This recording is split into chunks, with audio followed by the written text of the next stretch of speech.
challenge is that while we are over the southern end of the aquifer, that's a virtually finite water supply. Because of the ability to tap that resource and use it for irrigation, a lot of it's already been used. It's disappearing at a rapid rate. We use it in far excess of what the recharge can be. And today we're dependent on that for agriculture as we know it, but that's changing. And that change has got to come as rapidly as the decline of the aquifer, because we've got to learn other ways of keeping this land productive.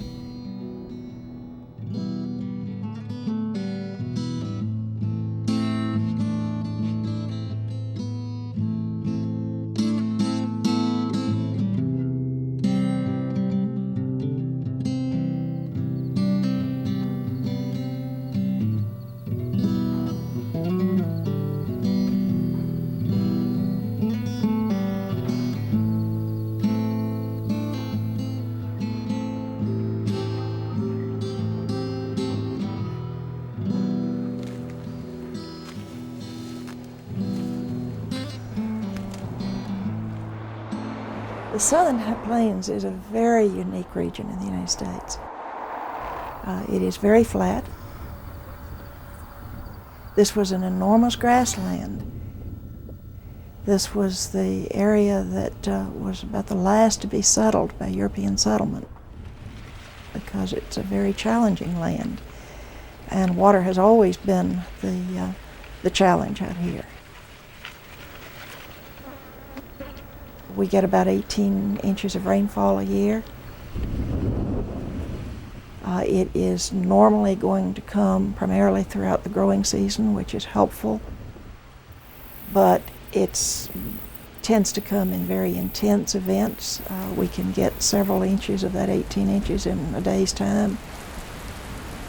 So the distribution, even though it's largely during the growing season, may not help us in terms of our agricultural systems.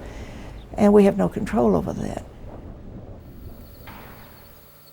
But it was discovered about 1850 that water was just under the surface from the Ogallala Aquifer. And as the ability to tap that water and pump it became more realistic, irrigated agriculture became the way of life out here. This area within that period of time, the 50s and 60s, just developed based on the irrigation from the Ogallala Aquifer. I don't have the numbers right off the top of my head, but it's somewhere around close to about 70% of the production is from irrigated crop production, in other words, irrigated agriculture. About probably half of the acres are irrigated, but yet they produce 70 or 80% of the production. So it is very significant in terms of its impact on the region.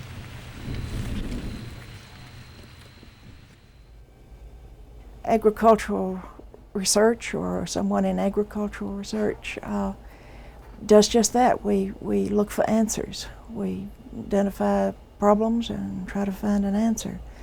And out here, one of the major problems is water. This whole Texas region, the High Plains, sits over an aquifer that is one of the major aquifers, and we are running out of water. So it is a major challenge, so our research focuses on water.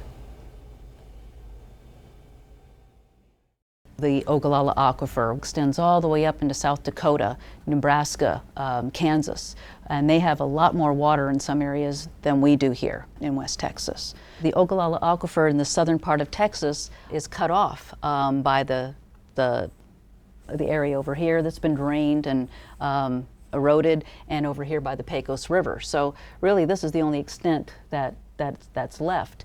So we're not getting recharge anymore from the Rocky Mountains. When people hear the word aquifer, they just think water. It's a giant Coke bottle underneath the ground, and you just stick your straw in it for your well, and you suck your water up through your well. But that's not the case. What aquifer really looks like is, imagine that Coke bottle and you fill it up with little stones and gravel, and then What your aquifer is composed of are those stones and rocks and gravel, and the water just exists in the interstitial pore spaces of those rocks. That together comprise the aquifer, and that aquifer is contained in an area underground. So the aquifer might be 200 to 400 feet below the surface where you're standing right now, and then it'll be about a couple hundred feet thick in a good area, and then you'll have clay. You'll have a clay layer, and that will be your aquiclude or aquitard, and then you'll have other sediments below that. So your aquifer is contained in a limited area. Here is a map of producer irrigation wells in West Texas and 15 counties in West Texas. This area represents the region of the High Plains Underground Water District, and what you're looking at here are 72,000 points or straws. These are wells that are tapping into the Ogallala Aquifer.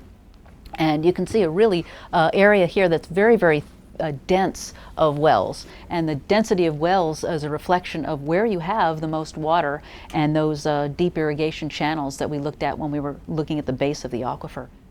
What we're doing is visualizing information. And it's intelligent information. So we can look at trends and patterns over time and space. We can look at distribution of features in wells. We can look at the patterns of producer fields and how the water is changing underneath them over time.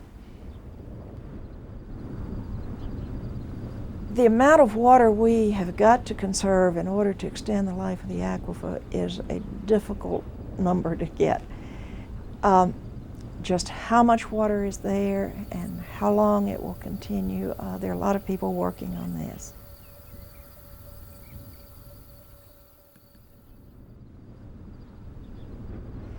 If you are talking about something of the magnitude of agriculture and water issues, this is something that must be approached by a very interdisciplinary team of people.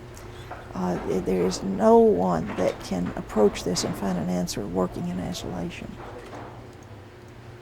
TeCSIS represents the group of us that came together to do the basic and applied research.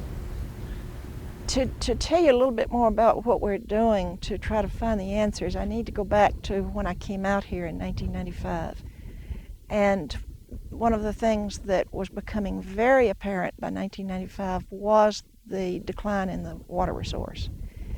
And it was obvious that things would need to be done differently.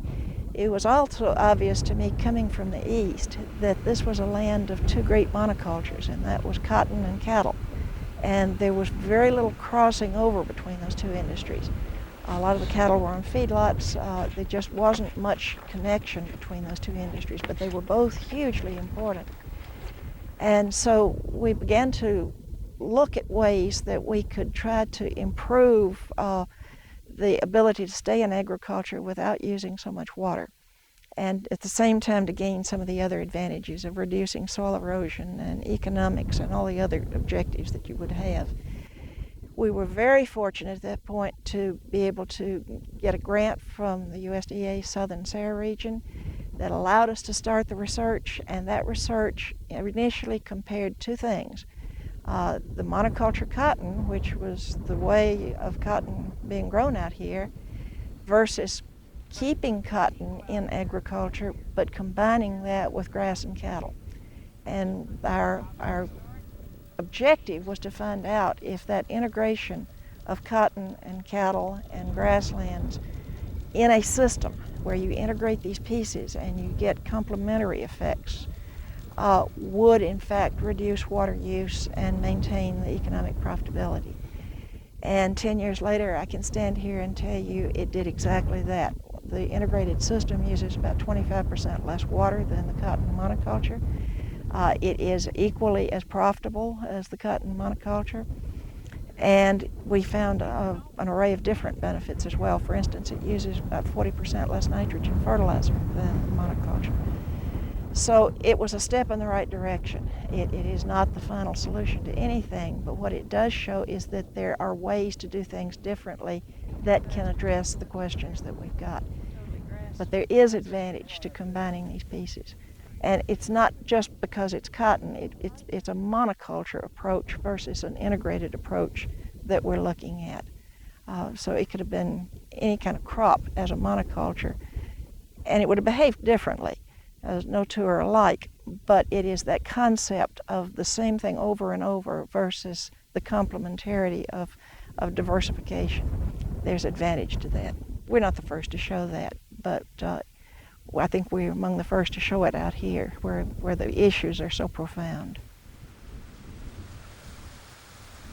When you address a problem on a landscape scale of this magnitude, and you need to understand how these things function, because that's the transferable information, then you need to bring a team of people together that can explore this from every possible direction, whether it's economics or whether it's basic soil quality or microorganisms or animal nutrition or basic plant physiology or weather prediction or hydrology of the area. It all must come together. The biggest thing that excites me about our research is that it's directly applicable to the producer.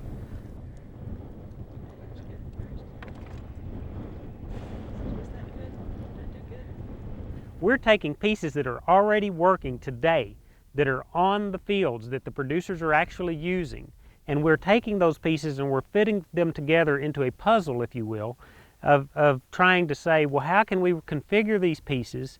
How can we best utilize these pieces in order to conserve water, to reduce soil erosion, to improve the soil health, to allow the producer to be more diversified, to increase his income or at least maintain his income, and to recognize the natural resource benefits and the increase of wildlife. So one of the things that we're trying to do is that we're incorporating all of these things so that the producers can look at it and they can say, well, I'm comfortable with cotton. I'm not so comfortable with grass and cattle, but I might be willing to try that on a smaller scale. So the research that we do shows them that it can be done, and we try to utilize that to educate them on how to do that and to give them the assistance in order to make these transitions from, say, monoculture cotton into an alternative system. We learned things 5 years into this that I would have never guessed when we started. And it is just a wealth of information. Long-term research is critical to getting the answers. We can't get them in small plots. We can't get them in short term. We have to have long-term funding opportunities to keep these going, and we have to have them in order to get some of the answers that are going to give us the ability to develop more sustainable agriculture for this region and any other. We have a state senator out here, Robert Duncan, who is very passionate about the water issues in Texas. He is from this West Texas area, very knowledgeable about it, and was determined to take steps at the state level to try to put some things in place to help improve what we were doing. We received over $6 million to put together the Texas Alliance for Water Conservation, which is the producer demonstration part of this. It's there because we already were in motion, because we were already making progress on the research side, and we had something to implement.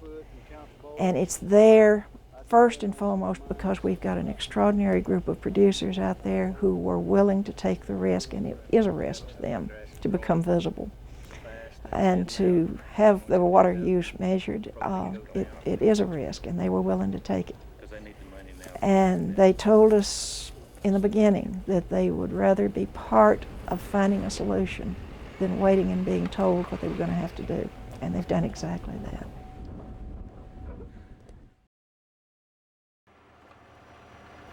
My connection with the TAWC project is I'm project director. The project is unique from several standpoints, but one of the first is the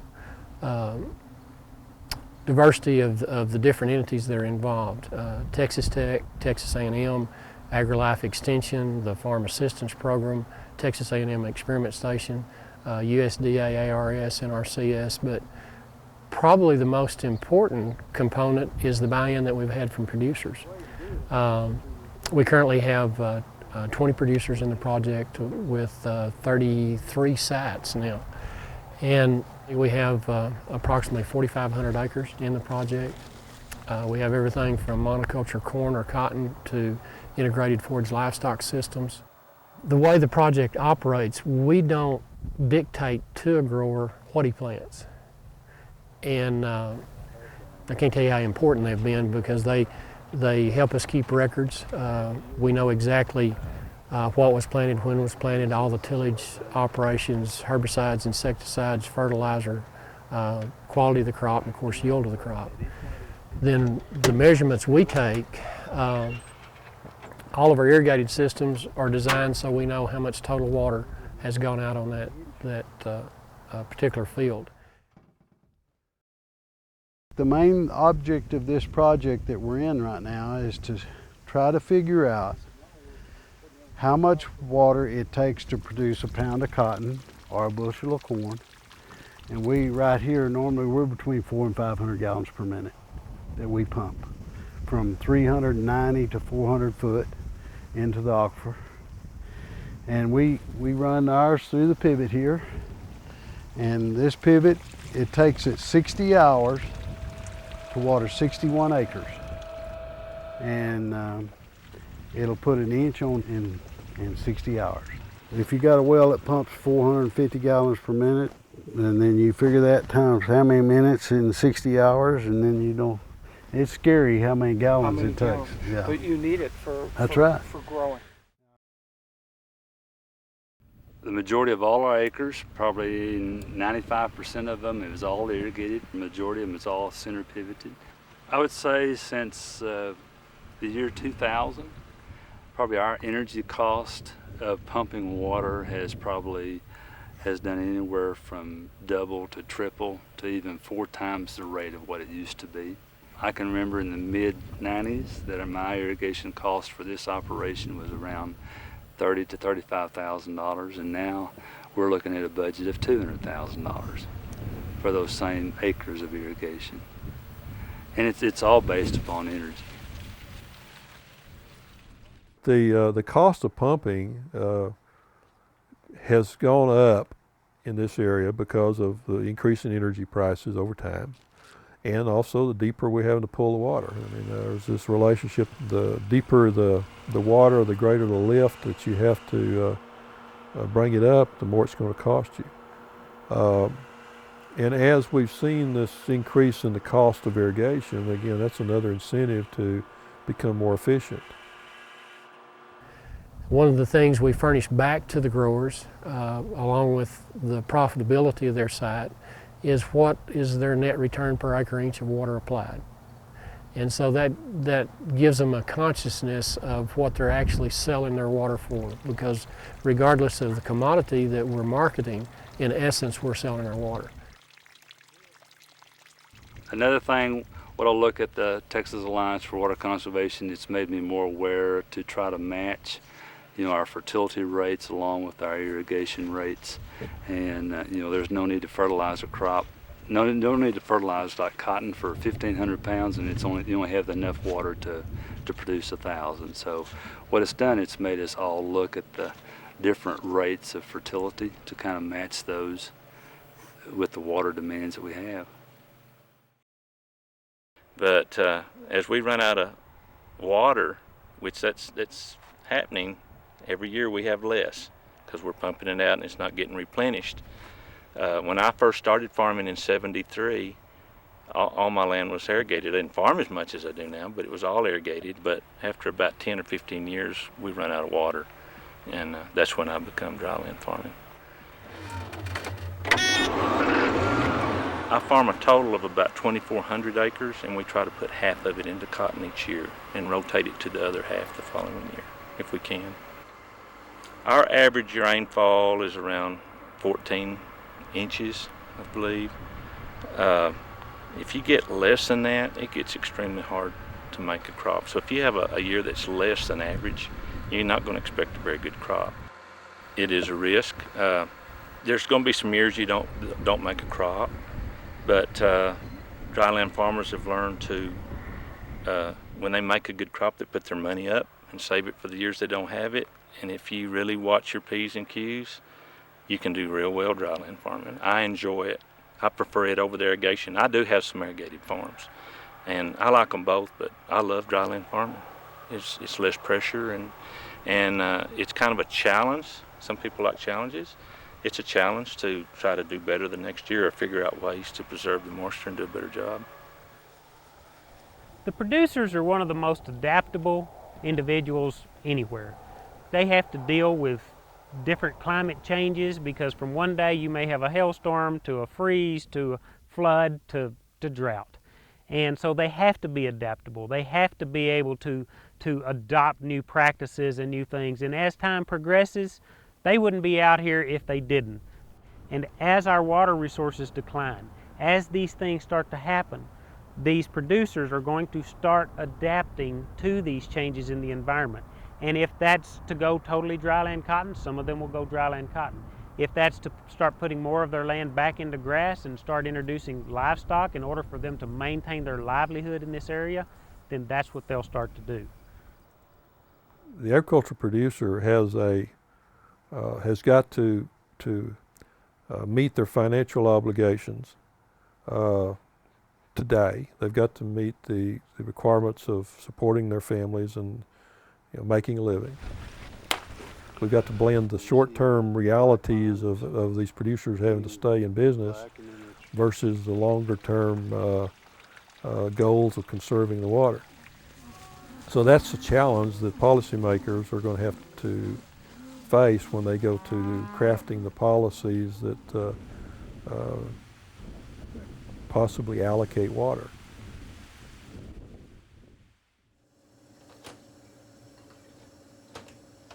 The story out here on the Texas High Plains is not the only such story. There are stories around the world that are our story.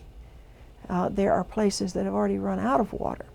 There are places just like here that are going to run out of water if we don't start to do things differently. We hopefully will see expanded collaboration with scientists and students more and more as we go forward. There's every reason to do that, and we want to do that. We have been doing that. We need to do more of it. But we have a lot to learn from each other. We're all in this together. If we can find answers and solutions out here, then they can be applied elsewhere. This cooperative spirit that we have, because there are so many people that are involved in this project. I mean, you've seen just a few. It's a huge group of people, and it's very difficult to do that type of research. Systems research is expensive, but cooperative systems research is a whole different story still, because you have to have an individual that can get a group of people together that will allow them to work together, to allow them to be cordial to each other, and to not be so biased against their own entity or their own university or their own company, that are willing to share and to come together and to provide the solutions. And that's what we're going to have to do. And we went through that period. When we first started this project, there was bickering and there was jealousy between different entities and whatnot. But as it has progressed and as we have moved on, these people have come more on board, and they see the value in what we're doing, and they see the opportunity that's out there in the future, and the opportunity for us to succeed and to benefit basically mankind to achieve these goals of reducing water, of conserving our natural resources, of getting higher yields, of trying to maintain profitability, basically of just being able to continue to survive and live and be at peace on this planet. Because without food, without a bountiful supply of food, that's where wars start. And as long as agriculture is the central and the most important part, maybe not most important, but certainly up there with it, as long as agriculture is there and that importance is placed on it, then we will have peace, we will continue to prosper, and we will continue to move on. Once you take that out of the picture, all bets are off.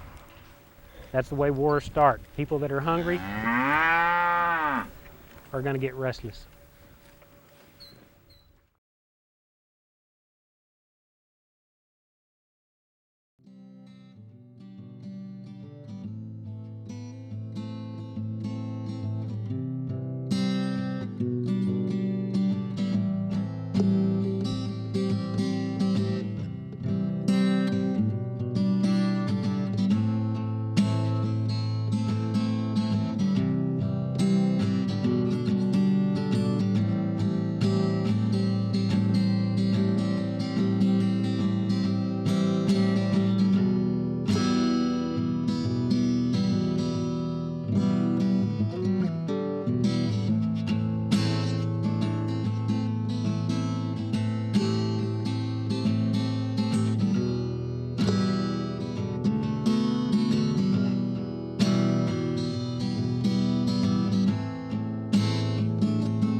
This video has been made possible with funding from Sustainable Agriculture, Research, and Education, SARE,